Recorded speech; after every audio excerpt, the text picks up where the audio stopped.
নমস্কার বন্ধুরা, আজকে ধনুরাশি সেপ্টেম্বর 2024 বিশেষ আলোচনা রয়েছে। ধনুরাশিটি কেমন এবং এই মাসে ধনুরাশির কি পরিস্থিতি হবে, তার বিবাহ, চাকরি জীবন, প্রেম জীবন, এই নানা সমস্যা নিয়ে কিন্তু আজকের এই ভিডিওটি। তা বন্ধুরা, ভিডিওটি যারা দেখবেন কেটে কেটে দেখবেন না। আজকের অনেকগুলো জিনিস রয়েছে ধনুরাশির, এগুলো একটু একটু করে দেখতে থাকুন, আপনারা অনেক কিছু জানতে পারবেন। তা এই রাশিটি হলো রাশিচক্রের 9তম রাশি। এর উপাদান হলো আগুন।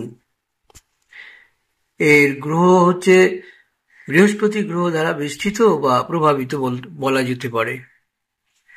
যারা বন্ধুরা ভিডিওটি দেখছেন তারা কেটে কেটে দেখবেন না। প্রথমে একটা অনুরোধ করব, খুব ভালো জিনিস রয়েছে এর মধ্যে, সেই সঙ্গে একটু লাইক শেয়ার করে দেবেন এবং সাবস্ক্রাইব করে পাশে থাকা বেল আইকনটি বাজিয়ে দিলে আমি খুব উপকৃত হব এবং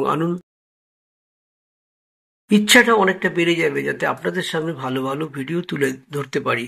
তাই প্লিজ একটু সাবস্ক্রাইব করে দেবেন, সেই সঙ্গে অবশ্যই লাইক এবং শেয়ার করে রাখবেন। ধনুরাশির জাতক এবং জাতিকাদের জন্য এই মাসটি মিশ্র ফল বয়ে আনতে চলেছে। মাসের শুরুতে আপনাকে আপনার কর্মক্ষেত্রে মনোযোগ দিতে হবে। অপ্রয়োজনীয় গল্প করা এবং প্রয়োজনের চেয়ে বেশি লোকদের সাথে কথা বলা আপনার সমস্যায় পড়ার সম্ভাবনা রয়েছে। বন্ধুরা, কর্মক্ষেত্রে আপনাদের মনোযোগ থাকবে কম এবং এর জন্য নানা রকম সমস্যায় পড়ার সম্ভাবনাও কিন্তু রয়েছে। বন্ধুরা, যারা ব্যবসা করছেন তারা তাদের রাগ অবশ্যই কন্ট্রোল করতে হবে এবং আপনার সঙ্গে যারা ব্যবসা করছেন, একসঙ্গে যেসব ব্যবসাগুলো করছেন তাদের বা অংশীদারি যারা রয়েছে তাদের সাথে খুব ভালো ব্যবহার রাখবেন, অন্যথা আপনি নানা রকম সমস্যায় পড়তে পারেন। আর এখান থেকে কিন্তু আপনার ব্যবসায় নেগেটিভ জায়গা তৈরি হয়ে যাবে। এই রাশির জাতক এবং জাতিকাদের মাসের শুরুতেই ব্যবসায়িক সম্পর্কে সমস্যা দেখা দিতে পারে, কিন্তু দেখা যাচ্ছে 4 সেপ্টেম্বর থেকে যখন বুধ আপনার 9ম ভাবে সিংহ রাশিতে প্রবেশ করবে তখন পরিস্থিতি কিন্তু ধীরে ধীরে পরিবর্তন হতে থাকবে। এটি মাসের শেষ পর্যন্ত চলতে থাকবে এবং ব্যবসায় ভালো লাভের সম্ভাবনা কিন্তু দেখা যাচ্ছে। বন্ধুরা, যারা প্রেম করছেন তাদের কিন্তু প্রেম খুব ভালো চলবে এবং এটি আপনি এগিয়ে নিয়ে যাওয়ার জন্য নানা রকম চেষ্টা শুরু করুন যাতে আপনার এই প্রেম স্থায়ী হয়। যারা বিবাহিত রয়েছেন তাদের কিন্তু কিছুটা সমস্যার সম্মুখীন হবেন। পারস্পরিক দ্বন্দ্ব সম্ভব, এটি যতটা সম্ভব এড়ানোর চেষ্টা করুন। শিক্ষার্থীদের জন্য মাসটি অনুকূল হওয়ার সম্ভাবনাই রয়েছে। আপনার শিক্ষায় কিছু করার সুযোগও পেয়ে যাবেন। এ মাসে পারিবারিক জীবনে কিছুটা ওঠাপড়া থাকবে। আপনি এই মাসে অনেক ভ্রমণ করতেও যাচ্ছেন। বন্ধুরা, এই রাশির যারা রয়েছেন অর্থনৈতিক দিক থেকে কিছুটা মিশ্র ফল অনুভব করবেন। খুব সুন্দর ব্যয় এবার নিয়ন্ত্রণ থাকবে এবং আয়ও আপনার অনেকটা ভালো থাকবে। এই মাসে স্বাস্থ্যের দৃষ্টিকোণ থেকে একটু সতর্ক থাকা একান্ত দরকার, কারণ বন্ধুরা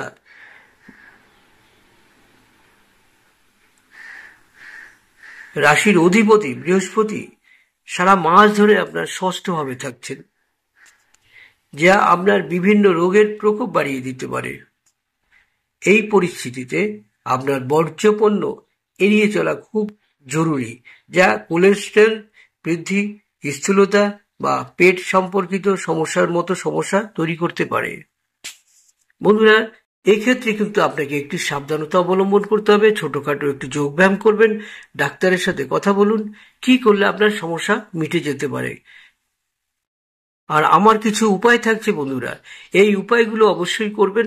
এই উপায়ে কিন্তু অনেক কিছু সামলে যাব। যেমন প্রথমে একটি উপায় বলবো, সবসময় খেয়াল রাখবেন মিষ্টি মুখে কথা বলা, হাসি মুখে কথা বলায় অনেক গ্রহদোষ কেটে যায়, অসম্ভবকেও সম্ভব করা যায়। এটি কিন্তু একটি পয়েন্ট।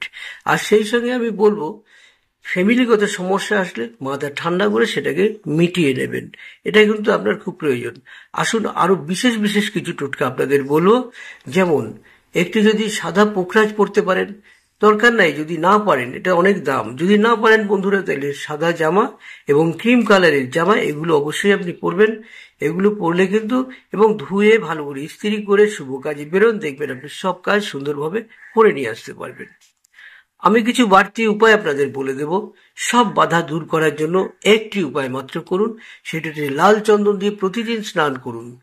এটি যদি আপনি করেন তাহলে আপনার অনেক রকমের বাধা কেটে যাবে, অনেক কিছু ভালো দিকে আসবে এবং আপনি বুঝতেই পারবেন যে আপনি প্রতিদিন এই দিয়ে স্নান করলে, এবং যদি মহিলারাও বাড়িতে থাকে, তাদের যদি বিবাহে বাধা থাকে, অবশ্যই বন্ধুরা তারাও যেন করে, আপনারাও করুন, দেখবেন আপনাদের অনেক বাধা কেটে যাবে।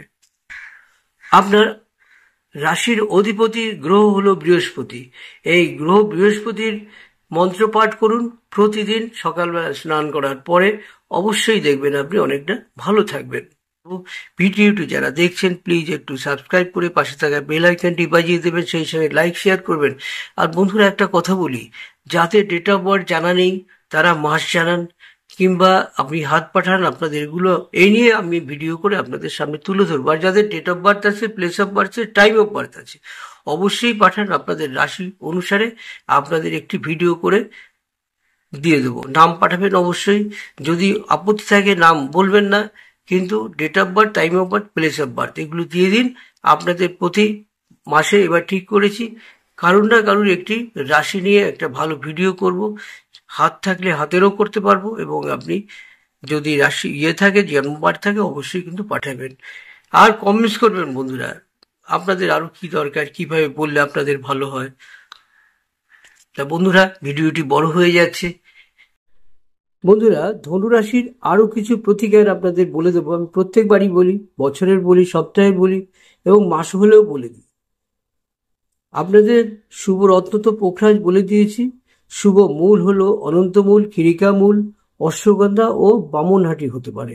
কিন্তু বন্ধুরা, এটি যখন পড়বেন তখন 7 থেকে 10 দিন বা 12 দিন এর উপরে আর পড়বেন না, পুনরায় আবার এনে পড়বেন। আপনাদের শুভ বার হলো বৃহস্পতিবার। শুভ সংখ্যা হলো 3। মিত্র রাশি মেষ ও সিংহ রাশি, শত্রু রাশি হলো কর্কট, বৃশ্চিক, মীন রাশি।